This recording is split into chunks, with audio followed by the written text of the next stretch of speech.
ಏನಾಗಬೇಕು? Ration card ವಜಾ ಇದೆ ಅಂತ. ಯಾರ್ದು? ಯಾವಾಗ? 1.5 ಲಕ್ಷ ರೂಪಾಯಿ ಮೇಲ್ಪಟ್ಟಿದೆ.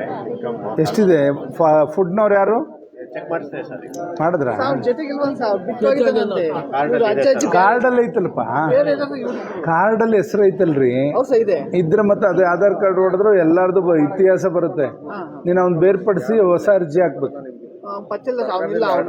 ಅವನ್ನ ಅದರಿಂದ ತೆಗ್ಸಿ ನೀವು ಬೇರ್ಪಡಿಸ್ಕೊಂಡು ಹೊಸ ಅರ್ಜಿ ಹಾಕ್ಬೇಕು, ಅವಾಗ ನಿಮಗೆ ಬರುತ್ತೆ.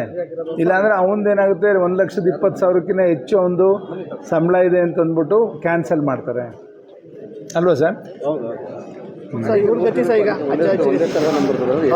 ಸರ್ಕಾರ ಕೇಳ್ತೀವಿ ಈಗ ಅದನ್ನು ಪನ್ನಾಗ ಅದೊಂದು ಎಲ್ಲ ಕ್ವಶನ್ ಹಾಕ್ಸ್ಬೇಕು. 8ನೇ ತಾರೀಕು ಅಸೆಂಬ್ಲಿ ಇದು ಕೇಳ್ತೀನಿ, ಈ ಥರ ಸಮಸ್ಯೆಗಳಿದ್ದಾವೆ ಪನ್ನಾಗ, ಅದೊಂದು ಕ್ವಶನ್ನು ಅದೇನು ಡ್ರಾಫ್ಟ್ ಹಾಕಿ ಕೊಡಪ್ಪ ಇಲ್ಲಿ ಅಲ್ಲ ಎಲ್ಲ ಎಷ್ಟೆಷ್ಟು ಇಡೀ ಸ್ಟೇಟಲ್ಲಿ ಎಷ್ಟಾಗೈತೆ ನೋಡಿ.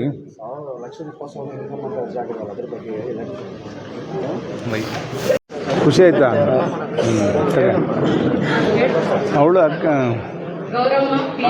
ಸರಿ ಕಣ್ಣು ಕಾಣಿಸಲ್ಲ ಸರ್ ಅವಳಿಗೆ. ಅಲ್ಲಿ ನೋಡಿ, ಅಲ್ಲಿ ನೋಡಿ, ಅಲ್ಲಿ ನೋಡಿ. ಯಾವಾಗ ಹೋದ ವಾರ ಕೊಟ್ಟಿದ್ದ?